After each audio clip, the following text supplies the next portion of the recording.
Assalamualaikum warahmatullahi wabarakatuh. Waalaikumsalam warahmatullahi. Mari kita mulai. Bismillahirrahmanirrahim. Baik, untuk menyingkat waktu langsung saja Ustaz. Pertanyaan-pertanyaan yang kemarin tertunda, mari kita lanjutkan. Ya. Yang pertama mohon dijelaskan brosur 14 Februari 2021 hadis Muslim juz 4 halaman 2020 nomor 125 dan hadis riwayat Abu Dawud juz 4 halaman 301 nomor 5003. An Abi Hurairah radhiyallahu anhu qala Abul Qasim sallallahu alaihi wasallam man asyara ila akhihi bi hadidatin fa innal malaikata tal'anuhu hatta wa in kana akhahu li abihi wa ummihi. Rawahu Muslim. Dari Abu Hurairah radhiyallahu an, ia berkata, Abul Qasim sallallahu alaihi wasallam bersabda, barang siapa yang mengacungkan senjata tajam kepada saudaranya, maka para malaikat melaknatnya hingga ia menghentikannya, meskipun dia itu saudara seayah seibu atau saudara kandung.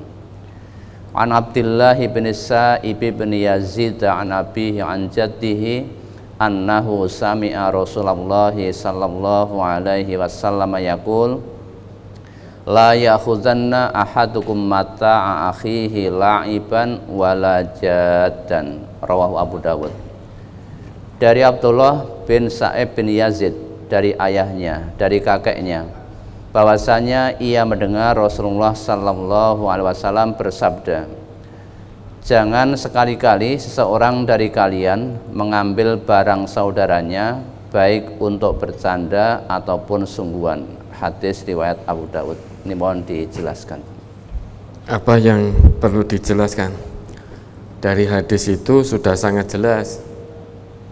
Dalam riwayat Muslim, Nabi kita bersabda, man asyara ila akhihi bihadidatin fa innal malaikata tal'anuhu hatta wa in kana akhon li abihi wa ummihi. Ya, Nabi kita bersabda dalam hadis tersebut, barang siapa yang mengacungkan atau menodongkan senjata tajam kepada saudaranya, maka sesungguhnya malaikat melaknatnya atau mendoakan keburukan untuknya sampai dia menghentikan perbuatannya tersebut, meskipun dia adalah saudara sebapak, saudara seibu. Meski saudara kandung, saudara sebapak, saudara seibu, kalau salah satu di antaranya menodongkan senjata kepada yang lain, misalkan kakaknya menodongkan senjata tajam kepada adiknya atau adik kepada kakaknya, itu dilaknat oleh malaikat. Ya, didoakan keburukan sampai dia menghentikan. Mengapa demikian? Karena yang namanya akhun itu saudara. Ya, kalau di dalam Al-Quran, di dalam hadis disebutkan kata akhun, ukhtun, ikhwah, ukhuwah atau beserta seluruh derivasinya atau kata turunannya itu tidak pernah disebutkan di dalam Al-Quran kecuali hanya untuk menunjuk pada makna hubungan persaudaraan, hubungan kekerabatan, hubungan kedekatan yang hakikatnya bersumber dari satu bapak yang sama. Ya, bapak kita itu orang-orang yang beriman, seluruh manusia juga bapak kita adalah Nabi Adam. Nah, maka ini menjadi aneh kok ada saudara satu bapak, yaitu Nabi Adam, lebih-lebih dia saudara sebapak seibu, kok menodongkan senjata tajam. Bukan hanya senjata tajam saja yang dilarang. Oh, hadisnya senjata tajam, berarti yang dilarang senjata tajam. Bukan. Yang menodongkan apapun yang bisa mencelakakan saudaranya, maka itu dilaknat oleh malaikat. Nah, di dalam hadis lain Nabi kita menyebut melarang seseorang untuk mengacungkan, menodongkan senjata kepada saudaranya. La yushiru ahadukum ila akhihi bisilah. Janganlah seseorang di antara kalian menodongkan senjata kepada saudaranya. Mengapa demikian?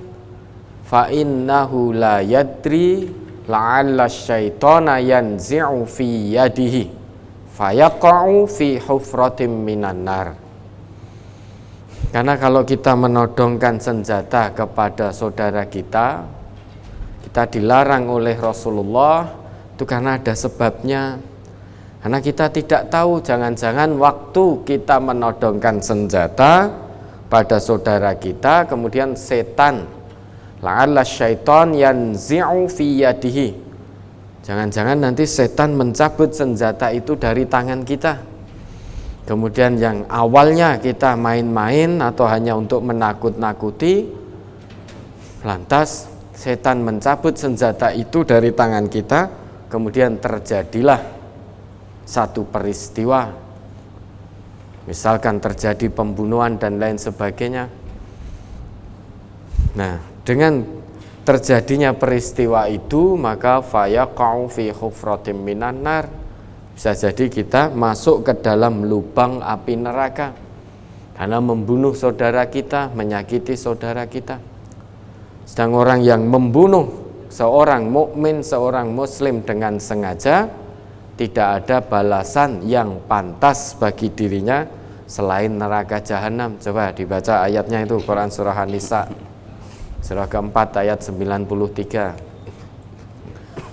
Surat An-Nisa nomor surat 4 ayat 93. A'udzu billahi minasyaitonir rajim. Wa may yaqtul mu'mina muta'ammidan fajazaohu jahannamu khalidan fiha wa ghadiballahu alaihi wa la'anahu wa a'adda lahu 'adzaban 'azima. Dan barang siapa yang membunuh seorang mukmin dengan sengaja, maka balasannya ialah jahanam, kekal ia di dalamnya, dan Allah murka kepadanya dan mengutuknya serta menyediakan azab yang besar baginya. Nah, ya ta? Kata Allah, wa may yaqtul mu'minan muta'ammida. Dan barang siapa, nah, siapapun itu, siapapun, baik laki perempuan, siapapun yang membunuh seorang mukmin dengan sengaja, may yaqtul mu'minan muta'ammida fajazaohu jahannamu khalidan fiha, maka baginya balasannya adalah neraka jahanam, kekal di dalamnya selama-lamanya. Wa ghadiballahu alaihi wa la'anahu wa a'adda lahu 'adzaban 'azima. Itu ancaman dari Allah bagi orang yang membunuh seorang mukmin dengan sengaja, membunuh seorang muslim dengan sengaja. Tidak ada balasan yang setimpal bagi dirinya kecuali neraka jahanam, kekal selama-lamanya, dan mendapatkan murka dari Allah serta laknat dari Allah, dan disiapkan oleh Allah adzaban azima, siksa yang besar. Maka terkait dengan ini, agama kita mewanti-wanti agar kita berhati-hati, jangan main-main dengan mengacung-acungkan senjata kepada saudara kita. Bisa jadi tanpa sadar, yang awalnya kita hanya untuk main-main, kemudian setan mencabut senjata itu, kemudian terjadilah satu peristiwa yang menyebabkan kita mendapat murka dari Allah. Hadis itu begitu. Ya, sedangkan di dalam riwayat Abu Dawud tadi dikatakan bahwa Nabi melarang, kalau kita ngaku sebagai orang yang beriman, ngaku sebagai seorang muslim, maka tidak pantas bagi kita dan tidak boleh atau terlarang hukumnya bagi kita untuk mengambil barang milik saudara kita meski hanya untuk main-main, buat gegojekan. Nabi melarang, la ya'khudanna ahadukum mata'a akhihi la'ibaw wala jada. Janganlah seseorang di antara kalian mengambil barang milik saudaranya meskipun dengan tujuan bercanda maupun dengan sungguhan. Bercanda saja tidak boleh. Misalkan kita sembunyikan barang milik teman kita, milik saudara kita. Kita tahu dia mencari kebingungan, padahal kita yang menyembunyikan. Hanya buat lucu-lucuan, biar orang lain tertawa. Ya, menurut kita itu lucu, menghibur. Tetapi ternyata itu dilarang oleh Nabi kita, suri toladan kita. Karena sesama muslim itu tidak boleh membuat takut, tidak boleh membuat susah. Nah, kalau kita sembunyikan barang milik saudara kita, sehingga menyebabkan saudara kita ini dalam kesusahan, mencari kesana kemari, padahal kita yang menyembunyikan. Nah, meski hanya untuk tujuan main-main, bercanda, gojek, itu tidak boleh. Nah, begitulah agama kita, menjaga persaudaraan, persatuan sesama muslim itu sampai hal yang kecil itu dibahas, diperhatikan, menjadi fokus agama kita. Misal kita main-main saja hanya untuk tujuan bercanda, menyembunyikan barang teman kita hanya untuk lucu-lucuan, itu ternyata dilarang. Nah, maka kalau kita sebagai orang Islam tentu tidak melakukan itu. Manfaatnya apa coba?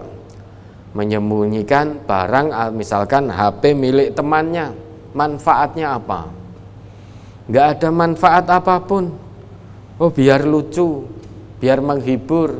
Lucu menghibur menurutmu, tapi menurut Nabi kita itu perbuatan dosa, sehingga dilarang.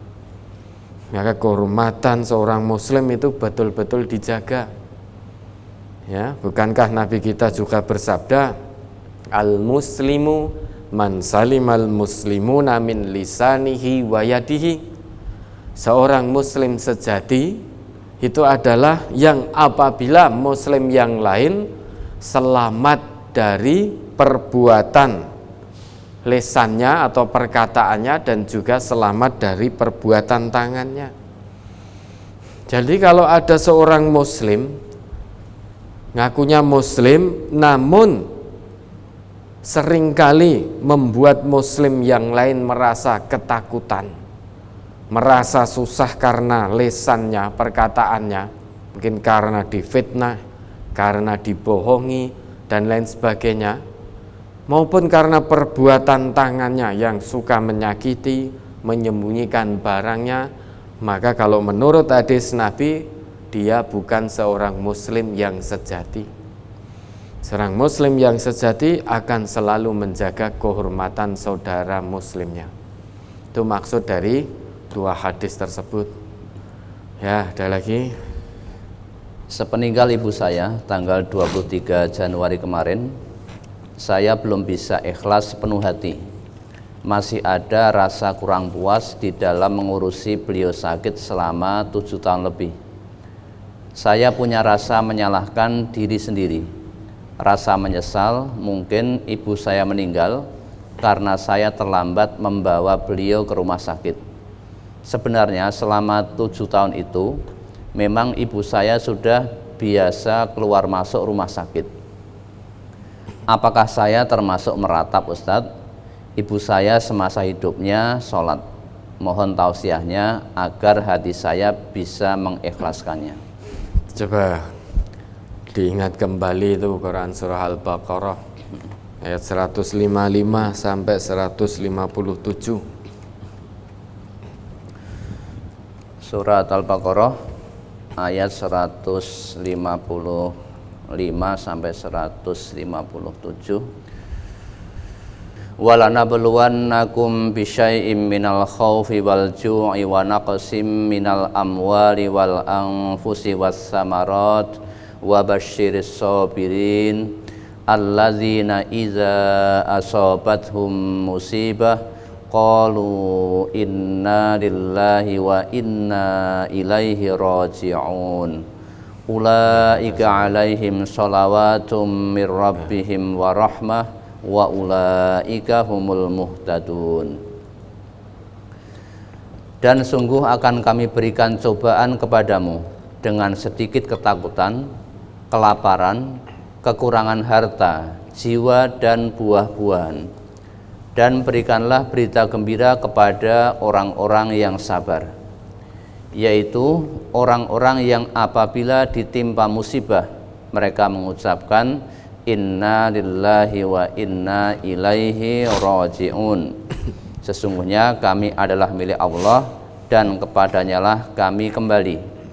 Mereka itulah orang yang mendapat keberkatan yang sempurna dan rahmat dari Tuhannya, dan mereka itulah orang-orang yang mendapat petunjuk. Ya, sebelum kita jelaskan ayat ini, Allah telah menetapkan dalam salah satu ayatnya, ahasiban nas ayyutraku ayyaqulu amanna wa hum la yuftanun. Apakah manusia itu mengira dia akan kami biarkan begitu saja dengan mengatakan bahwa kami beriman kemudian tanpa kami uji?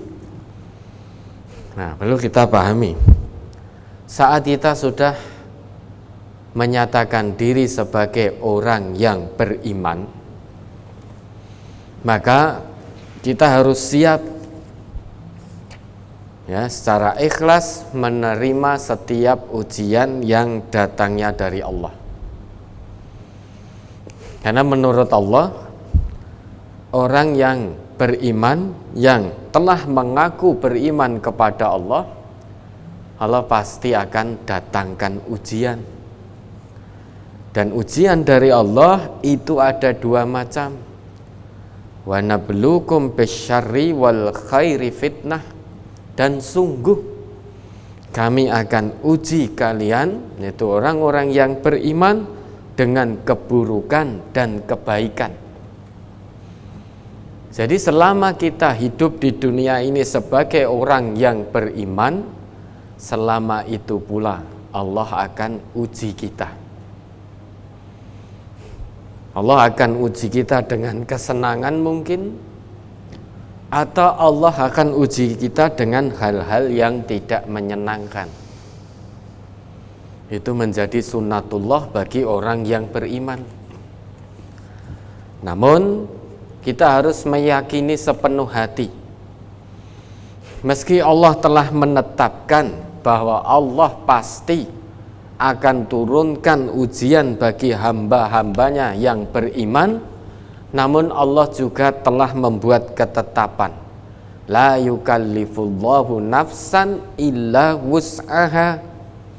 Allah tidak akan membebani seorang hambanya di luar batas kemampuannya. Di satu sisi Allah menetapkan Allah akan turunkan ujian. Di sisi yang lain Allah berjanji bahwa ujian yang Allah turunkan itu tidak akan pernah di luar batas kemampuan hambanya. Maka Allah tidak mungkin luput dalam memberikan ujian kepada hambanya. Ujian yang diberikan kepada saya tidak mungkin diberikan kepada panjenengan. Ujian yang diberikan Allah kepada panjenengan tidak mungkin diberikan kepada saya. Karena Allah Maha mengetahui sejauh mana kemampuan masing-masing hambanya. Maka hal pertama yang kita lakukan saat Allah uji dengan sesuatu yang tidak menyenangkan Hal pertama yang kita lakukan menurut Nabi kita adalah bersabar. Bersabar bahwa dengan ujian itu kita terima. Kita meyakini bahwa itu adalah tahapan ujian keimanan dan ketakwaan. Kita terima dengan ikhlas. Kita bersabar menerima tahapan ujian keimanan dari Allah. Karena kita sudah menyatakan diri sebagai orang yang beriman. Kita yakin betul kepada Allah bahwa dengan ujian tersebut Allah hendak mengangkat derajat kita tinggi-tinggi di sisinya. Ya, bukankah anak-anak sekolah itu dia bisa naik ke tingkat berikutnya kalau sudah melewati ujian? Kalau sudah lulus ujian baru dia naik ke kelas atau ke tingkat berikutnya. Itu contoh yang paling gampang. Maka dengan ujian ini Allah hendak mengetahui sejauh mana kita bersabar. Bukannya Allah tidak tahu, Allah Maha mengetahui. Namun dengan ujian yang Allah turunkan, itu kita bisa muhasabah, mawas diri. Apakah kita termasuk orang yang bersabar atau tidak? Maka selama kita hidup sebagai orang yang beriman, selama itu pula kita akan mendapatkan ujian-ujian dari Allah. Semuanya adalah tahapan keimanan dan ketakwaan. Ada ujiannya ringan, sedang maupun berat. Kalau sampai ujian yang sangat berat, seperti dulu yang Nabi dan para sahabatnya terima, maka bersyukurlah, berarti kita menjadi hamba-hamba pilihan Allah.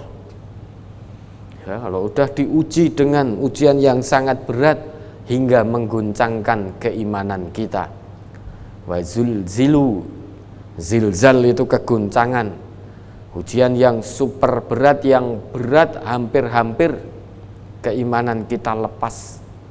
Namun kita masih sadar bahwa ini ujian dari Allah. Dulu Nabi dan para sahabatnya juga diuji oleh Allah. Ujian ringan, dzurun, sedang, masathumul ba'sa'u wadzarra'u wazulzilu. 3 macam ujian yang diterima oleh Rasulullah dan sahabatnya. Masathumul ba'sa'u, ba'sun, ujian ringan. Lulus dari ujian ringan, meningkat ujiannya menjadi sedang, yang disebut dzurrun, wadzarra'u. Lulus dari ujian sedang, meningkat menjadi ujian yang lebih berat, zilzal, sampai mengguncangkan hati kita. Namun tetap dalam kesadaran penuh bahwa ini ujian dari Allah. Sehingga Rasulullah dan para sahabat mengatakan, mata nasrullah, hala inna nasrallahi qarib. Kapan datangnya pertolongan Allah? Ingatlah, sesungguhnya pertolongan Allah itu sudah amat dekat datangnya. Ya, ujian ada 3 macam itu. Nah, maka kalau kita tidak siap untuk menerima ujian dari Allah, maka jangan jadi orang yang beriman. Orang yang beriman akan selalu Allah uji. Sampai kapan? Sampai mati. Sampai mati Allah akan uji. Nah, terkait dengan pertanyaan ini, maka ini memang sudah menjadi ketetapan dari Allah. Dalam ayat Quran surah Al-Baqarah ayat 155 tadi, Allah menegaskan dengan 2 huruf penguat, wala nabluwannakum, dengan 2 huruf penguat, wala, la.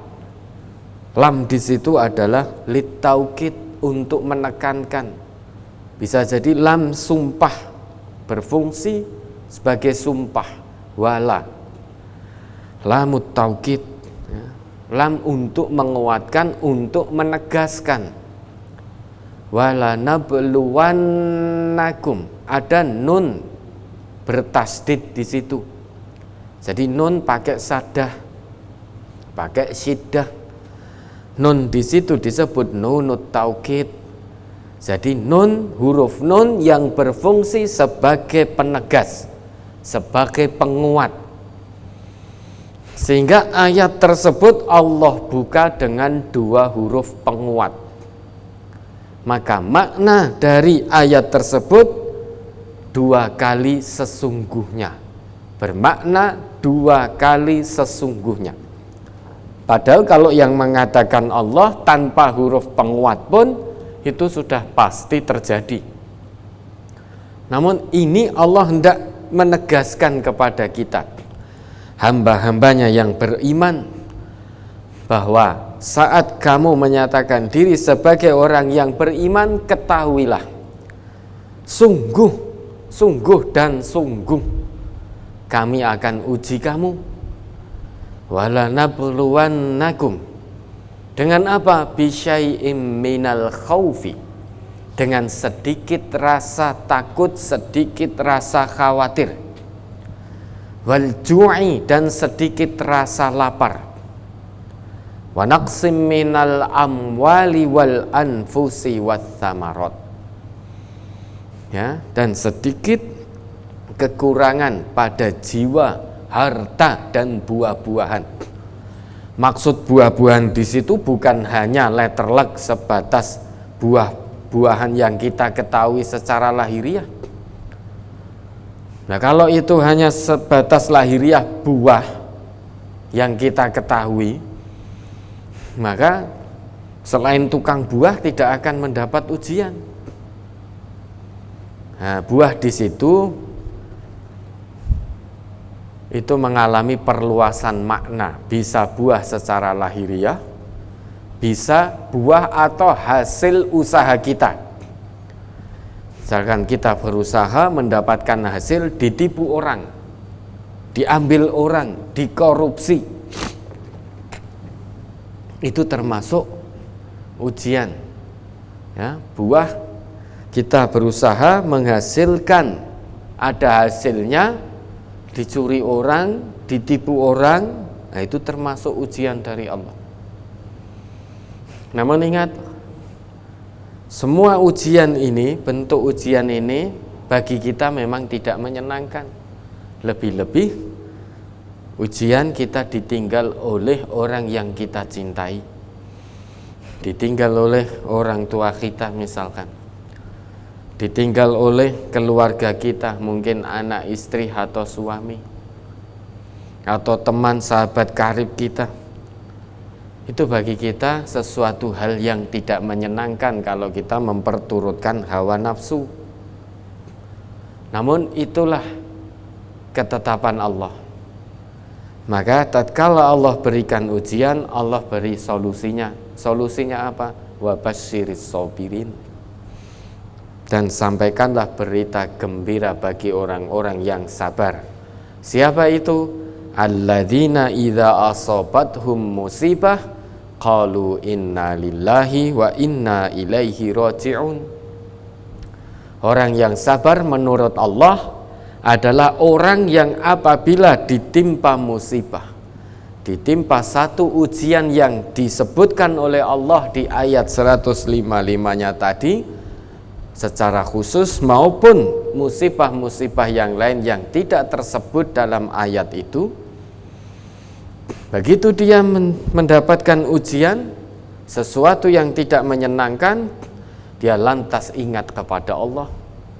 Bukan hanya mengucap innalillah saja, namun ucapannya itu dipraktekkan, ditindaklanjuti dengan perbuatannya dalam kehidupan sehari-hari, bukan hanya sebatas innalillah. Orang yang mengucapkan innalillah paham dengan apa yang diucapkannya, insya Allah dia akan mempraktekkan apa yang telah diucapkan. Innalillah, saat perkataan seseorang innalillah itu benar, paham betul maknanya, maka dia akan tahu innalillah. Jangankan orang lain, jangankan saudara kita, jangankan keluarga kita, kita ini pun adalah kepunyaan Allah, yang mana suatu hari nanti ikhlas atau tidak ikhlas, kita pun akan dipanggil pulang oleh Allah. Innalillah, sudah, itulah orang yang bersabar. Dan kalau kita bisa bersabar menerima ujian dari Allah tersebut, maka janji Allah, ulaika alaihim sholawatun mir rabbihim wa rahmah wa ulaika humul muhtadun. Mereka itulah orang-orang yang sabar ketika ditimpa musibah.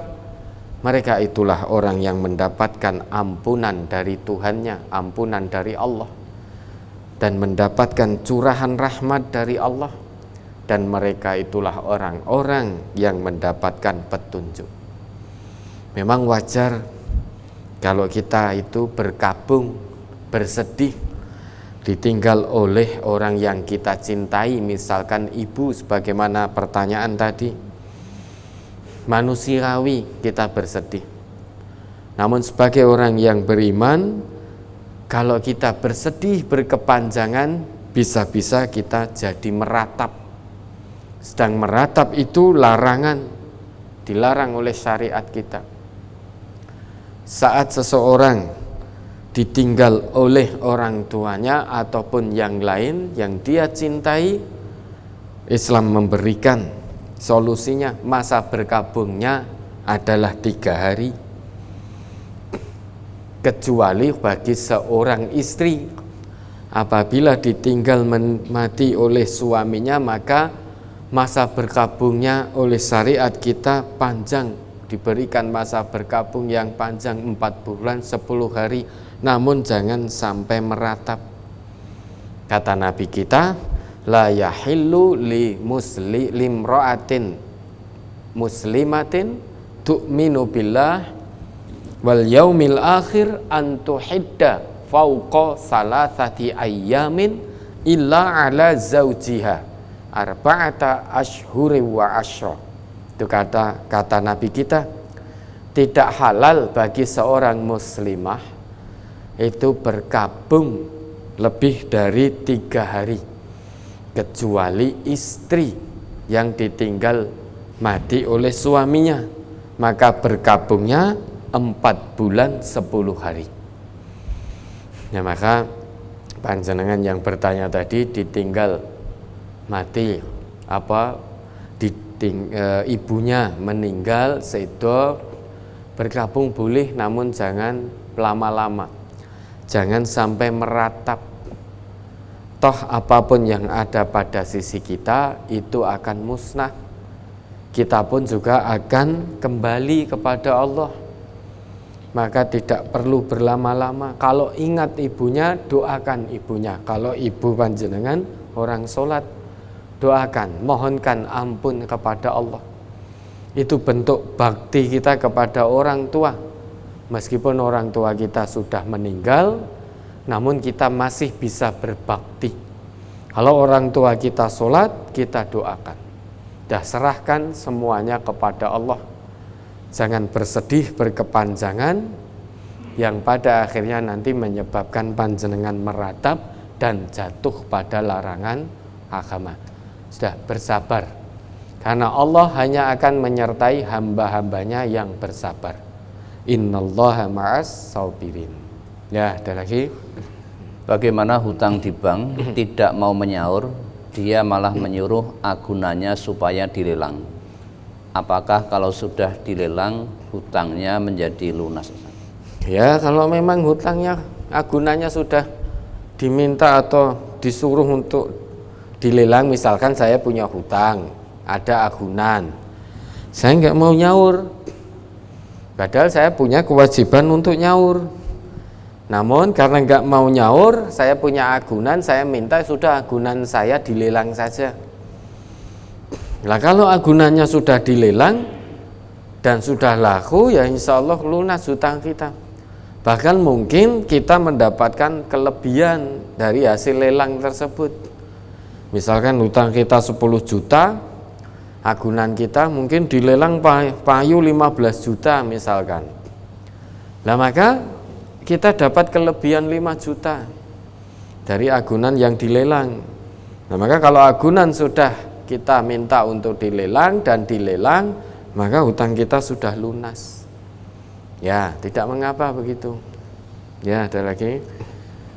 Ketika pembagian warisan sebidang tanah dari orang tua saya, yakni dari bapak, adiknya bapak, yakni bule, minta bagian karena dengan alasan dulu waktu beli tanah tersebut dibantu oleh kakek, yakni bapaknya ayah dan bule. Bagaimana menanggapi hal seperti itu? Mohon penjelasan. Dikomunikasikan, dimusyawarahkan dengan ahli waris secara baik. Bagaimana ini seperti ini, bule ini itu ngendika buleknya, bulek kita itu minta bagian karena dulu tanah ini yang membelikan juga bapaknya bulek dan bapaknya bapak. Maka musyawarahkan yang baik dengan ahli waris. Kalau toh panjenengan atau ahli waris hendak memberikan hadiah kepada bule panjenengan, yaitu baik, tidak salah, boleh-boleh saja, dan itu baik. Karena biar bagaimanapun bule panjenengan juga kerabat panjenengan.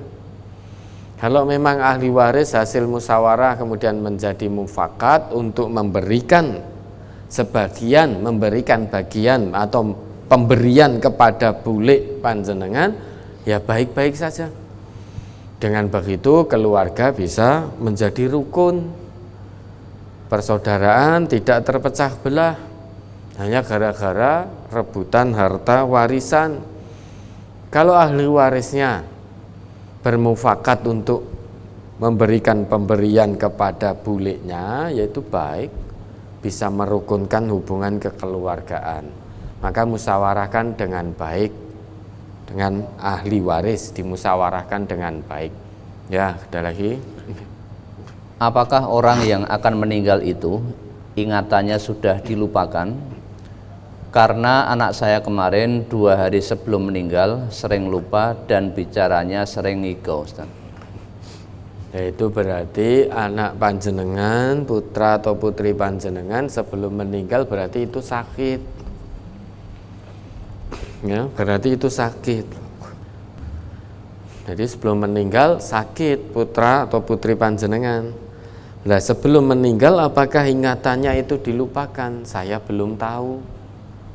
Saya tidak tahu. Ya, apakah kita kalau mau meninggal itu ingatan kita dilupakan? Wallahu a'lam. Nah, putra panjenengan tidak bisa dijadikan tolok ukur bahwa orang yang meninggal ingatannya dilupakan, karena 2 hari sebelum meninggal putra panjenengan itu sering lupa dan bicaranya sering ngigau. Ini berarti sakit. Terlepas apakah orang yang mau meninggal itu ingatannya dilupakan, saya tidak mengetahui. Ya, saya tidak mengetahui. Ya, ada lagi. Jika kita yang di posisi disusahkan oleh orang yang sama-sama agamanya Islam, misal kita bertetangga, bagaimana kita mensikapinya? Kalau betul apa yang panjenengan ngendikake, betul yang panjenengan tanyakan, maka orang Islam itu tidak akan pernah menyakiti tetangganya. Ciri orang Islam, ciri orang yang Islamnya betul, ciri orang yang beriman itu tidak pernah menyusahkan, tidak pernah menyakiti tetangganya, baik secara lisan maupun secara perbuatan. Bukankah Nabi kita bersabda, man kana yu'minu billahi wal yaumil akhiri fala yu'dhi jarahu. Barang siapa yang ngaku iman kepada Allah dan hari akhir, maka aturannya, nidhamnya salah satunya adalah fala yu'dhi jarahu. Hendaknya dia tidak menyakiti tetangganya. Ini indah sekali Islam. Menjaga persatuan sesama muslim, menjaga persaudaraan sesama muslim, bahkan tetangga yang satu dengan yang lain itu tidak boleh menyakiti, baik secara ucapan maupun perbuatan. Lah kalau kita ngaku Islam kok masih sering menyakiti tetangga kita, maka tanda tanya besar keislaman kita. Nah kalau yang panjenengan katakan itu betul, contohnya apa? Misalkan panjenengan punya tetangga kebetulan usahanya ternak ayam, ayamnya banyak atau apapun, mungkin ternak kambing atau sapi yang baunya menyengat, baunya kemana-mana menyengat, mengganggu tetangga kanan kirinya. Maka sampaikan saja kepada Pak RT yang di situ atau pejabat yang ada di situ. Kalau di RT misalkan RT atau RW atau lurah dan lain-lain sebagainya. Katakan nanti biar Pak RT yang mengurusi bagaimana ternak ini biar baunya tidak menyengat. Karena dengan bau ini sudah sangat mengganggu. Bau ini mengganggu setiap harinya.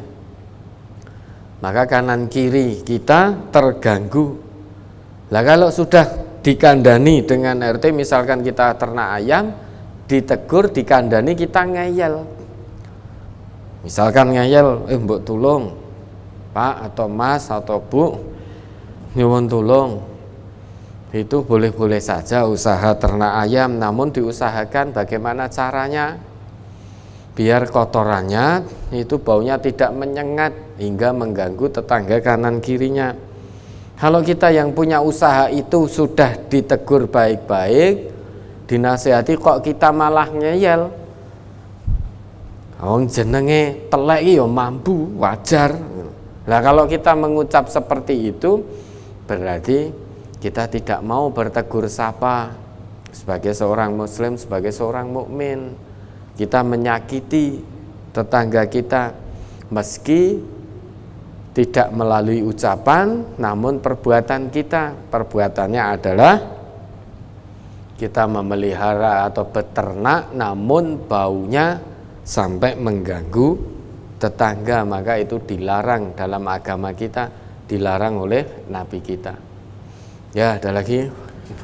Sebelum saya ikut tahsin di MTA, saya membimbing ibu-ibu komplek belajar ngaji. Tetapi setelah saya ikut tahsin, saya menyadari masih banyak sekali kekurangan saya.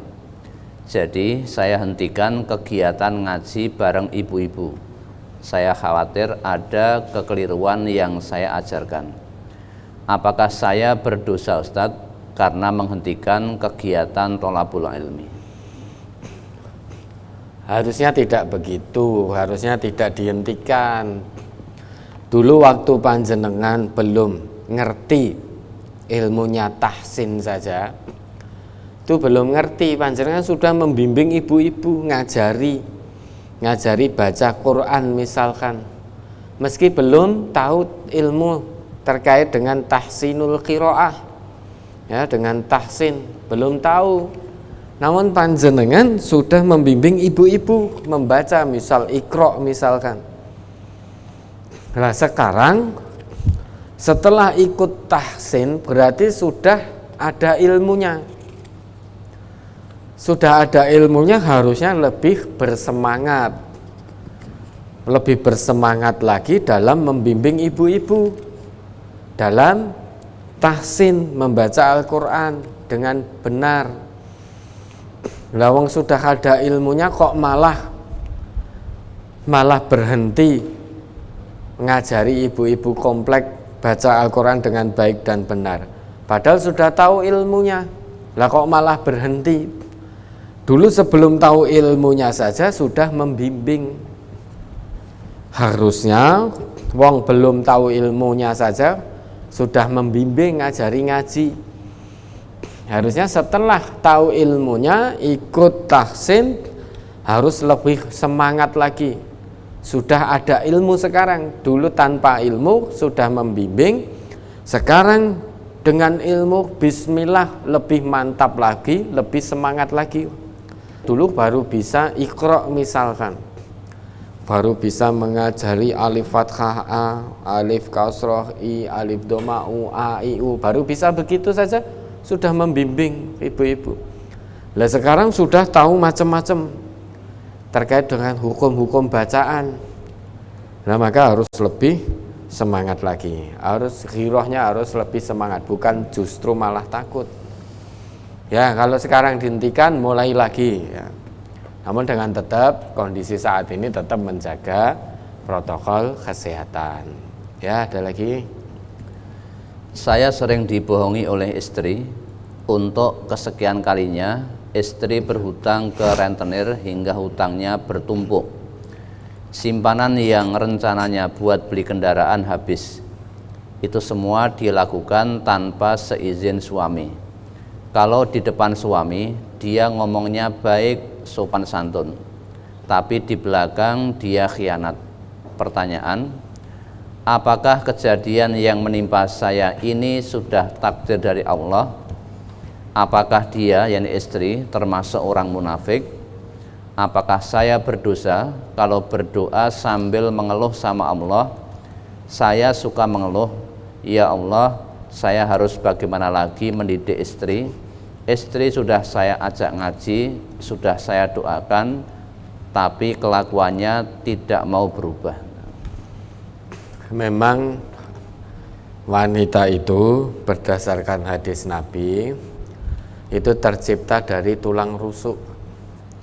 Ya, kata Nabi kita wastausu bin nisa'i, dan nasihatilah istri-istri. Jadi para istri itu nasihatilah para istri. Fa innal mar'ata khuliqat min dhila', karena sesungguhnya wanita itu tercipta dari tulang rusuk. Wa inna a'waja syai'in fid dhila'i a'lahu, dan sebengkok-bengkoknya tulang rusuk adalah bagian atasnya. Ya, sebengkok-bengkok tulang rusuk itu adalah bagian atasnya. Fa in dhahabta tuqimuhu kasartahu, itu kata Nabi kita. Ya, kalau kita ingin meluruskan tulang rusuk yang bengkok ini dengan kekerasan, maka kasartahu, niscaya kamu akan mematahkannya. Wa in taraktahu lam yazal a'waja. Namun jika tidak kita luruskan, kita biarkan begitu saja, maka selamanya dia tetap akan bengkok. Maka istausu bin nisa'i khaira, nasihatilah para istri itu dengan kebaikan. Ya, istri itu memang tercipta dari tulang rusuk yang bengkok. Maka untuk bisa meluruskan kebengkokan ini perlu dinasehati dengan yang baik-baik. Kalau kita ingin meluruskannya dengan kekerasan, dengan kasar, niscaya tidak menjadi lurus, malah justru menjadi patah. Ya, sesuatu yang bengkok itu kalau kita paksa untuk kita luruskan begitu, dia tidak akan menjadi lurus, malah patah. Ya begitulah para wanita, istri-istri. Ya, tercipta dari tulang rusuk yang bengkok. Kalau kita ingin meluruskan, maka nasihati dengan kebaikan, dengan penuh kelembutan. Jangan dengan kekerasan, jangan dengan hal yang kasar. Kalau kita keras, kita kasar, niscaya istri kita tidak akan menjadi lurus, justru malah patah. Malah patah, tambah repot kalau sudah patah. Maka nasihati dengan kebaikan, dengan penuh kesabaran. Doakan kepada Allah dengan doa yang baik-baik. Jangan berdoa kepada Allah dengan doa yang mencelakakan istri kita, jangan. Namun doakan kepada Allah agar istri disadarkan, segera sadar sehingga kembali ke jalan yang Allah ridhoi. Harus dengan penuh kesabaran. Jangan emosi kepada istri. Karena kalau emosi istri tidak akan nurut, ya nurut hanya di hadapan panjenengan saja saat panjenengan emosi. Di belakangnya diam-diam menipu, mengkhianati panjenengan. Karena emosi mungkin takut. Ya, kalau takut itu bukan menjadi lurus, bengkoknya bukan menjadi lurus, malah justru semakin patah. Suami bojo iso mung nyeneni tok dan lain sebagainya. Maka yang menjadi pertanyaan yang perlu diperhatikan, kenapa istri kok sampai hutang ke rentenir? Padahal juga orang Islam, juga orang ngaji, juga orang sholat. Kenapa kok masih hutang ke rentenir? Apakah tidak tahu kalau itu riba? Apakah tidak mengerti bahwa dosa riba itu sangat berbahaya? Kok sampai hutang ke rentenir itu apakah tidak dicukupi oleh suaminya, tidak diberi nafkah oleh suaminya? Maka ini perlu jelas dulu. Kalau memang tidak diberi nafkah oleh suaminya, perlu panjenengan sadar bahwa kewajiban panjenengan sebagai suami adalah memberi nafkah kepada anak istri. Itu menjadi tanggungan panjenengan. Namun kalau suami sudah berusaha maksimal untuk mencari nafkah buat istri dan keluarga, sudah cukup, sudah maksimal memberi nafkah, berusaha maksimal. Namun istri kok masih hutang, itu istri yang tidak bersyukur, menuntut hal yang lebih dari suaminya. Dalam hatinya tidak ada sifat qanaah, tidak ada sifat syukur, padahal suaminya sudah berusaha habis-habisan untuk mencarikan rezeki secara halal. Namun qadarullah, Allah hanya beri sedikit. Nah kita panjenengan sebagai istri dan anak-anaknya bersyukur atas pemberian suami maupun bapaknya.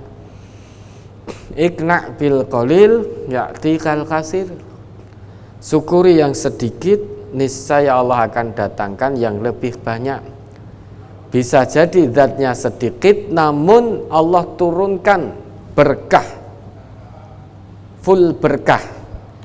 Maka meski zat sedikit namun full berkah, nah, itu luar biasa. Ya, maka kalau sudah diberi, oh ya ahlan wa sahlan, marhaban bikum, ini rombongan tamu dari Mercy, ya. Rombongan dari Mercy ini ada Dr. Sarbini, beliau presidium Mercy yang menggantikan almarhum Dr. Hose Rizal, Allahumma ighfir lahu warhamhu. Alhamdulillah hari ini Allah memberikan kesempatan kepada beliau-beliau untuk menyambung tali silaturahim dengan kita Majelis Tafsir Al-Quran, yang mana silaturahim ini dulu sudah terbangun, terjalin dengan begitu erat tatkala Ustadz kita, pimpinan kita, Ustadz Dr. Andes Ahmad Sukino masih membersamai kita, masih membimbing kita. Itu sudah menjalin hubungan yang baik dengan Dr. Hose Rizal, Allahumma ighfir lahuma warhamhuma. Namun sepeninggal beliau berdua, komunikasi antara Mercy dengan Majelis Tafsir Al-Quran itu sempat terjeda karena keadaan, yaitu pandemi corona ini. Alhamdulillah hari ini Allah pertemukan kita, bisa menyambung tali silaturahim.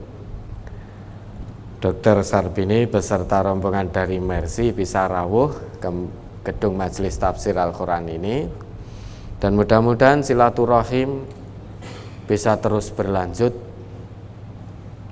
hingga hari-hari mendatang. Silaturahim yang baik antara MTA dan Mercy. Mudah-mudahan silaturahim ini membawa keberkahan, menyebabkan turunnya rahmat dan ridha dari Allah Subhanahu wa Ta'ala. Nah, nanti rencananya dan kami mohonkan kepada Dr. Sarbini untuk berkenan keikhlasan hati panjenengan untuk memberikan beberapa kalimat nanti sehingga bisa disaksikan oleh seluruh warga MTA maupun simpatisan yang saat ini secara live menyaksikan melalui MTA TV maupun mendengarkan dari Radio Persada FM maupun radio-radio jaringan MTA lainnya. Dan kami harapkan nanti dokter juga berkenan untuk menerima pertanyaan-pertanyaan yang masuk dari warga MTA maupun kaum muslimin dan muslimat yang menyaksikan, mengikuti kegiatan ini, mengikuti acara ini. Mungkin ada pertanyaan yang akan masuk, mungkin ingin mengetahui keadaan yang sesungguhnya yang terjadi pada saudara-saudara muslim kita yang berada di Baitul Maqdis. Namun demikian kami mohon untuk melanjutkan sedikit lagi, dokter. Ya, maka nanti siapkan pertanyaan ya, kalau ada yang ingin bertanya, siapkan pertanyaannya, insya Allah nanti akan dijawab oleh Dr. Sarbini ya. Beliau adalah Presidium Mercy yang diamanai untuk menggantikan Dr. Husi Rizal. Maka kita lanjutkan. Maka nasihatilah istri-istri dengan hal-hal yang baik.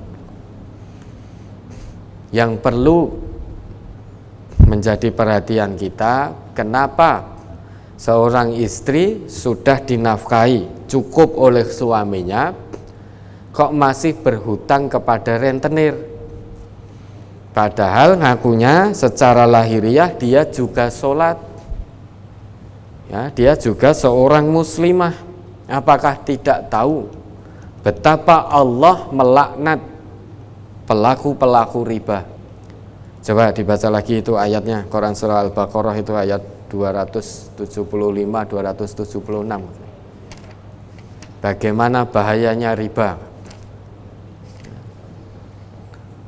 Surat Al-Baqarah ayat 275 276. Alladzina ya'kuluna ar-riba la yaqumuna illa kama yaqumul ladzi yatakhabbathu asyaitanu minal mas. Dzalika bi annahum qalu innamal bai'u mithlur riba wa ahallallahu al-bai'a wa harrama ar-riba. Faman ja'ahu mau'izatum mir rabbih fantaha falahu ma salaf wa amruhu ilallah wa man 'ada fa ulaika ashabun nar hum fiha khalidun. Yamhaqullahu ar-riba wa yurbis shadaqat wallahu la yuhibbu kulla kaffarin asim. Sekalian Ustaz, 278 279. Ya ayyuhalladzina amanu taqullaha wa zaru ma baqiya minar riba in kuntum mu'minin. Fa illam taf'alu fa'zanu biharbim minallahi wa rasulih wa in tubtum falakum ru'usu amwalikum la tadlimuna wa la tudlamun.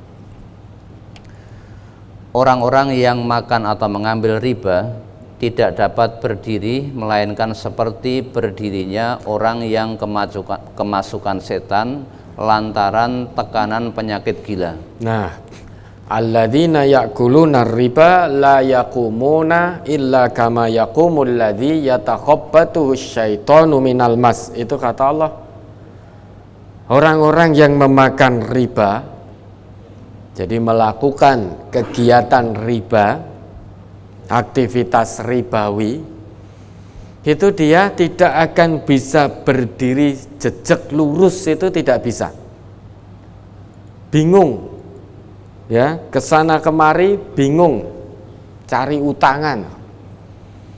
hidupnya tidak tenang, hatinya tidak nyaman, seakan-akan dia seperti orang yang kerasukan setan karena tekanan penyakit gila. Bagaimana tidak gila? Hutang ke rentenir, bunganya terus berlipat, bertambah-tambah. Hari ini jatuh tempo, belum ada uang. Nah, sebelum datang hari ini, kemarinnya itu sudah seperti orang gila, bingung nyari kemana untuk nyaur. Besok ada orang yang datang untuk nagih. Akhirnya gali lubang ke tempat lain, ke rentenir yang lain. Nah, nanti setiap hari bahkan ada itu. Ya, ceritanya konon orang yang hutang ke rentenir itu setiap hari Senin sampai Ahad itu harus mikirkan bagaimana cara nyaur utang. Jadi di pasar-pasar itu ada, ke bank titil itu. Hari Senin nyaur ke rentenir fulan sekian, hari Selasa sekian, hari Rabu sekian, sehingga 1 pekan penuh. Itu bingung. Harus cari utangan ke sana kemari untuk menyaur rentenir tersebut.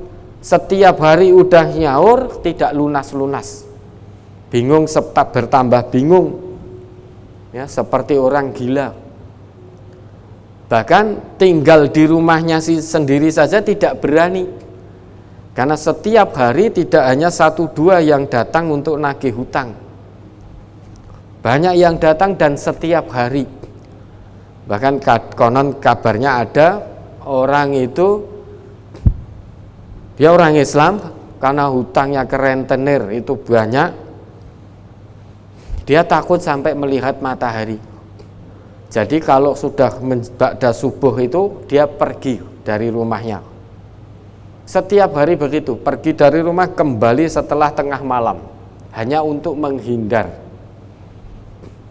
Nah, hatinya tidak tenang. Nah, itulah para pelaku riba, pemakan riba. Hidupnya tidak tenang, hatinya tidak nyaman, bahkan di rumah sendiri pun juga ketakutan. Terus lanjut. Yang demikian itu karena mereka berkata bahwa jual beli sama dengan riba. Padahal Allah telah menghalalkan jual beli dan mengharamkan riba. Barang siapa mendapat peringatan dari Tuhannya lalu dia berhenti, maka apa yang telah diperolehnya dahulu menjadi miliknya dan urusannya terserah kepada Allah. Barang siapa mengulangi, maka mereka itu penghuni neraka, mereka kekal di dalamnya. Nah, jadi selamanya yang namanya jual beli itu beda dengan riba. Ya, Allah itu menghalalkan jual beli yang diatur dalam Islam. Dan Allah selamanya mengharamkan riba. Nah, bagi orang Islam setelah datang peringatan tentang haramnya riba, kalau di hatinya penuh dengan cahaya keimanan, insya Allah dia akan segera berhenti meninggalkan perbuatan ribawi. Nah, kalau dia berhenti, maka dia mendapatkan apa yang sudah dia ambil dahulu sebelum datang larangan tersebut. Namun jika sudah berhenti, kemudian karena tergoda oleh harta duniawi kok kembali melakukan perbuatan riba, ancaman dari Allah, faulaika ashabun nar hum fiha khalidun. Mereka itu adalah penghuni-penghuni neraka, kekal di dalamnya selama-lamanya, kekal di dalamnya selama-lamanya, tidak berujung. Ya, di neraka disiksa, ya, setiap kali organ tubuhnya meleleh diganti oleh Allah dengan organ yang baru, supaya mereka merasakan siksaan demi siksaan. Hidup di dunia hanya sebentar, waktu kita hanya singkat, namun di akhirat tidak diizinkan oleh Allah untuk memasuki surganya. Nauzubillah, hanya gara-gara suka memakan harta riba. Ya, lanjut. Allah memusnahkan riba dan menyuburkan sedekah. Allah tidak menyukai setiap orang yang tetap dalam kekafiran dan bergelimang dosa. Yamhaqullahu riba wa yurbis shadaqat. Allah memusnahkan riba. Nah, sebagaimana pertanyaan panjenengan tadi, uang hasil tabungan menyimpan nyelengi untuk beli kendaraan itu habis hanya gara-gara istri panjenengan suka huta kerentenir. Ini ketetapan Allah. Yang namanya riba itu semua harta riba akan dimusnahkan oleh Allah. Bahkan bukan hanya harta riba saja, hasil yang kita peroleh sebelum melakukan praktek ribawi pun bisa juga musnah hanya gara-gara kemudian kita melakukan riba.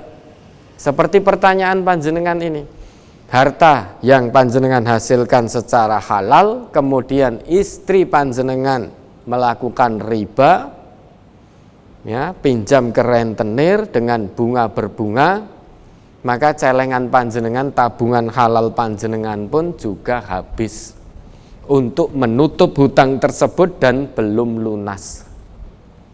Hati-hati, hati-hati para pelaku riba. Sudah hentikan, bismillah. Mohon kepada Allah dimudahkan untuk meninggalkan praktek ribawi ini. Selamanya tidak ada untungnya riba itu. Di dunia harta musnah, di akhirat jahanam telah disiapkan oleh Allah. Ya, lanjut. Wahai orang-orang yang beriman, bertakwalah kepada Allah dan tinggalkanlah sisa riba yang belum dipungut jika kamu orang beriman. Ya ayyuhalladzina amanu taqullaha wa dharu ma baqiya minar riba in kuntum mu'minin. Nah, kalau kita ngaku beriman, kita sedang diseru oleh Allah ini. Dengan penuh kelembutan Allah menyeru kita, ya ayyuhalladzina amanu. Hei orang-orang yang beriman. Maka berkali-kali kami jelaskan, Abdullah ibnu Mas'ud pernah menyatakan, Fa'idha sami'tallah yaqulu ya ayyuhalladzina amanu fa'ar'ilaha sam'aka fa'inna fihi khairun umirta bihi au syarrun nuhita anhu.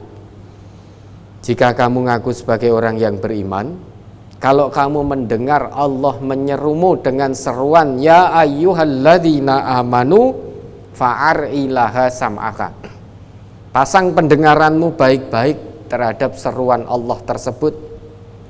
Karena biasanya setelah seruan itu ada kebaikan yang kamu diperintahkan untuk menjalankan, atau biasanya setelah seruan ya ayyuhalladzina amanu akan ada keburukan yang mana kamu diperintah untuk meninggalkan.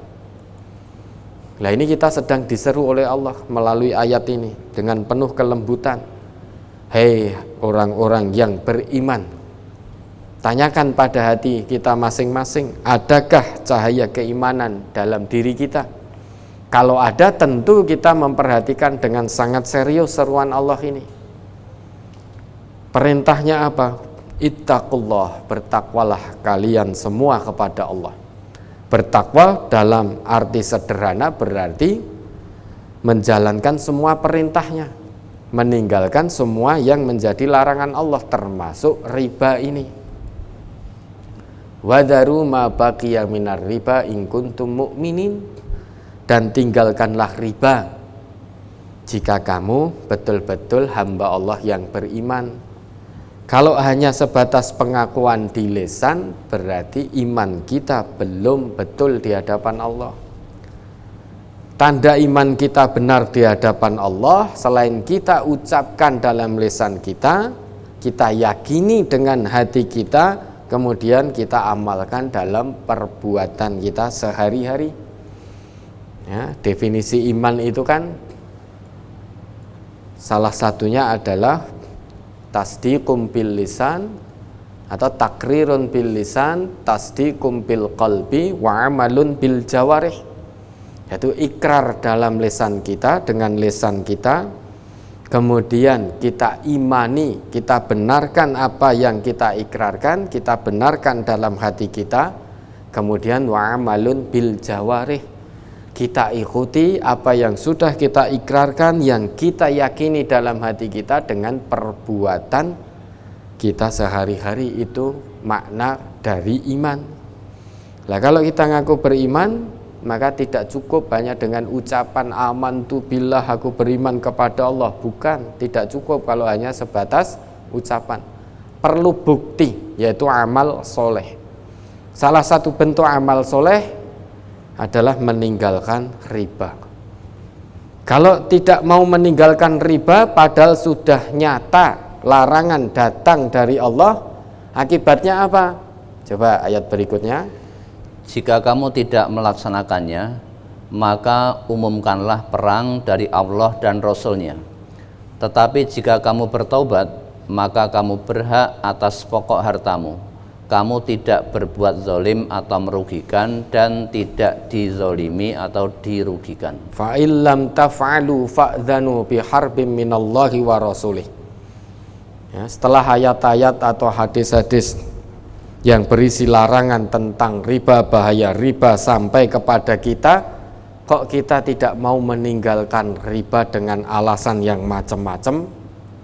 Kata Allah, fa'dhanu biharbin minallahi wa rasulih, ketahuilah, siap-siaplah Allah dan Rasulnya akan memerangimu. Coba kira-kira menang enggak?